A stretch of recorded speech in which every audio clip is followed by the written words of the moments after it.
আচৰিত ৰাইজসকল গৌৰৱ গগৈৰ এক দুৰ্দান্ত ভিডিঅ' আপোনালোকৰ মাজলৈ লৈ আনিছো য'ত আপোনালোকে দেখিলে আচৰিত পাব যে মুখ্যমন্ত্ৰী হিমন্ত বিশ্ব শৰ্মাৰ দুৰ্নীতি ফাদিল কৰিলে গৌৰৱ গগৈ আহকচোন ভিডিঅ'টো আৰম্ভ কৰো কিয় আমাৰ লগত ৰাইজ আছে আমাৰ লগত যুৱক আছে আমাৰ লগত মহিলাসকলৰ আশীৰ্বাদ আছে আমাৰ লগত বয়োজ্যেষ্ঠসকলৰ দোৱা আছে আজি তাৰিখত বিটিয়া নিৰ্বাচন আপোনালোকে নিজৰ স্থানীয় নিচিমা MCLA সিট লৈ চিন্তা কৰি আছে কিন্তু মই আপোনালোকক একে কথা মই ক'বলৈ বিচাৰো যে পৰৱৰ্তী দিনত যেতিয়া আমাৰ কংগ্ৰেছৰ চৰকাৰ হ'ব আহা বছৰ আমাৰ চৰকাৰ হোৱাটো নিশ্চিত অগষ্টিন যদি অগষ্টিন আপোনালোকৰ MCLA হয় আটাইতকৈ বেছি কাম এখন সমষ্টিৰ ভিতৰত হ'ব আমি কংগ্ৰেছ চৰকাৰ ফলৰ পৰা আটাইতকৈ বেছি মৰম আমি অগষ্টিনক দিম নিচিমা মানুহক দিম যদি আপোনালোকে আহা 22 তাৰিখে হাতৰ চিনৰ ভোট দিয়ে নহলে আজি তাৰিখৰ ৰাজনীতি সকলে দেখিছে হিমন্ত বিশ্ব শৰ্মা ডাঙৰীয়াৰ ৰাজনীতি সকলে বুজি পাইছে তেওঁ কি কৰিছে দুখীয়া মানুহক উচ্ছেদ কৰিছে দুখীয়া মানুহক ঘৰৰ ওপৰত বুলডোজাৰ চলাইছে উচ্ছেদ কৰিছে সকলোকে বঙালী মানুহক উচ্ছেদ কৰিছে ধৰ্মীয় সংখ্যালঘু মানুহক উচ্ছেদ কৰিছে বড়ো মানুহক উচ্ছেদ কৰিছে ৰাভা মানুহক উচ্ছেদ কৰিছে নেপালী মানুহক উচ্ছেদ কৰিছে কাকো এৰি থৈ যোৱা নাই সকলোকে এটা আম্বানী আৰু পতঞ্জলিক দিবলৈ বিচাৰে সেইকাৰণে যদি আপোনালোকে বিচাৰে নিৰাপত্তা BPF আৰু UPPৰ ওপৰত বিশ্বাস নকৰিব এই দুইটা দল আজি তাৰিখত হিমন্ত বিশ্ব শৰ্মা ডাঙৰীয়া আগত হাৰ মানি লৈছে এই দুইটা দলে হিমন্ত বিশ্ব শৰ্মা ডাঙৰীয়াৰ লগত কাম কৰিছে আগতে হাগ্ৰামা মহিলাৰী ডাঙৰীয়া হিমন্ত বিশ্ব শৰ্মা ডাঙৰীয়াৰ লগত কাম কৰিলে আৰু যোৱা 5টা বছৰ প্ৰমোদ বড়ো ডাঙৰীয়া হিমন্ত বিশ্ব শৰ্মা ডাঙৰীয়াৰ লগত কাম কৰিলে আৰু দুইজনৰ ব্যক্তিৰ কামবোৰ একে হাগ্ৰামা মহিলাৰ দিনত দুখীয়া মানুহৰ মাটি পতঞ্জলিক দিয়া গ'ল আৰু প্ৰমোদ বড়ো ডাঙৰীয়াৰ দিনত দুখীয়া মানুহৰ মাটি আদানীক দিয়া হ'ল সেইকাৰণে আপোনালোকৰ ভোট যথেষ্ট মূল্যৱান যদি বিচাৰে নিৰাপত্তা BPF আৰু UPPL দলটোক ভোট দি নিজৰ ভোট ব্যৰ্থ নকৰিব এই দুইটা দল হিমন্ত বিশ্ব শৰ্মা ডাঙৰীয়া সন্মুখত নিমাত হিমন্ত বিশ্ব শৰ্মা ডাঙৰীয়া এটাই কথা জানে যে কেনেদৰে আমালোকৰ মাজত কাৰ্য লগাব পাৰে যেনেকৈ মহাভাৰতত কৌৰৱৰ পাণ্ডৱৰ মাজত যুধিষ্ঠিৰ আৰু দুৰ্যোধনৰ মাজত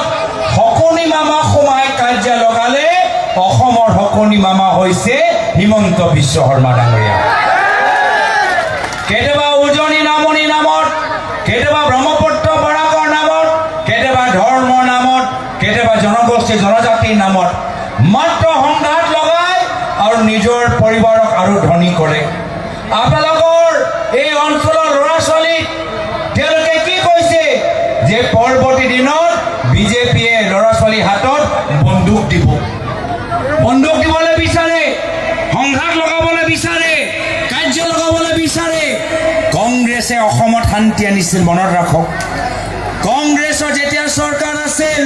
মুখ্যমন্ত্ৰী প্ৰয়াত তৰুণ গগৈদেৱ আছিল সেই সময়ত BLT NDAB লগত শান্তি চুক্তি কৰি অসমৰ ভিতৰত শান্তি আনিলে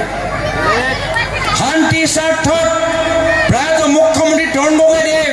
যদিও 2011 চনত আমাৰ এটা শক্তিশালী চৰকাৰ আছিল তথাপিও সেই সময়ত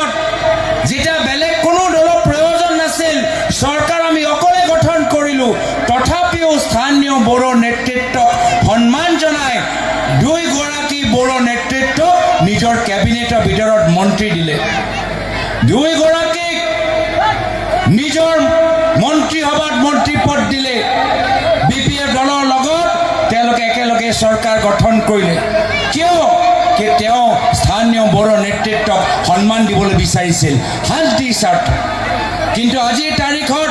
হিমন্ত বিশ্ব শৰ্মা ডাঙৰীয়া কেতিয়াবা হাগ্ৰামা মহিলাৰী ডাঙৰীয়াক ব্যৱহাৰ কৰিব আকৌ আঁতৰত ৰাখি দিব আকৌ প্ৰমোদ বড়ো ডাঙৰীয়াক ল'ব আকৌ তেওঁ ওপৰত বিভিন্ন হেঁচা দি তেওঁক আঁতৰাই ৰাখে আজি এনেকুৱা এটা অৱস্থা বিজেপি দলৰ ভিতৰত কাকো সন্মান নকৰে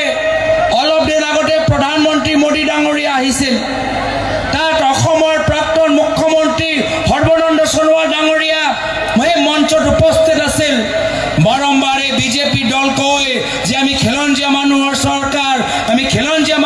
চৰকাৰ যিমান বাৰ তেওঁলোকে ডাঙৰ চৰকাৰী মঞ্চ পাতিছে আয়োজন কৰিছে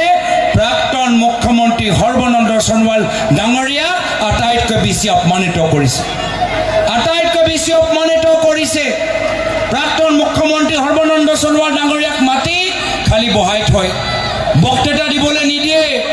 তো সেইকাৰণে বড়ো নেতৃত্বই হওক বা নিজৰ দলৰ ভিতৰত বিভিন্ন খিলঞ্জীয়া মানুহৰ নেতৃত্ব হওক হিমন্ত বিশ্ব শৰ্মা ডাঙৰীয়া কাকো সন্মান নকৰে সেইকাৰণে নমাজৰ সময় মই বিশেষ আৰু দীঘল ক'বলৈ বিচৰা নাই মই পুনৰবাৰ আপোনালোকক কৈছোঁ যে হিমন্ত বিশ্ব শৰ্মা ডাঙৰীয়াৰ নেতৃত্বৰ লগত মাত্ৰ কংগ্ৰেছ দলহে যুঁজিব পাৰিব আৰু মাত্ৰ কংগ্ৰেছ দল যুঁজি আছে আৰু মাত্ৰ কংগ্ৰেছ দল আগন্তুক দিনত জিকিব আমাৰ চৰকাৰ হোৱাটো নিশ্চিত আৰু আজি যিদৰে আমাৰ প্ৰাৰ্থী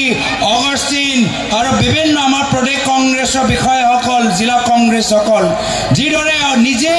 তেওঁলোকে এখন মিটিং আয়োজন কৰিবলৈ সক্ষম হ'ল সেইটোৱে প্ৰমাণ আপোনালোকৰ মাজত তেখেতৰ জনপ্ৰিয়তা আৰু আপোনালোকে নিজে দেখিছে যে আজি 40টা সমষ্টিত আমি বিভিন্ন ঠাইত যাব পাৰিলোহেঁতেন বিভিন্ন সভাত যাব পাৰিলোহেঁতেন বিভিন্ন পাৰ্টি হৈ আমি নিৰ্বাচনী সভা চলাব পাৰিলোহেঁতেন কিন্তু মাত্ৰ অগষ্টিনে মোক ফোন কৰাৰ বাবে মই ইয়াত আপোনালোকৰ মাজত উপস্থিত হৈছোঁ মাত্ৰ অগষ্টিনৰ ফোন কৰাৰ বাবে আজি মই আপোনালোকৰ মাজত উপস্থিত হৈছোঁ সেইকাৰণে অহা 22 তাৰিখে নিজৰ ভোটটো ব্যৰ্থ নকৰিব মূল্যৱান ভোট হাতৰ চিনপত ভোট দি আমাৰ কংগ্ৰেছ প্ৰাৰ্থী অগষ্টিনক জিকাব এইখিনিয়ে কথা কৈ মই নিজৰ চমু দুআষাৰ সামৰিছোঁ ধন্যবাদ জয় হিন্দ জয় আই অসম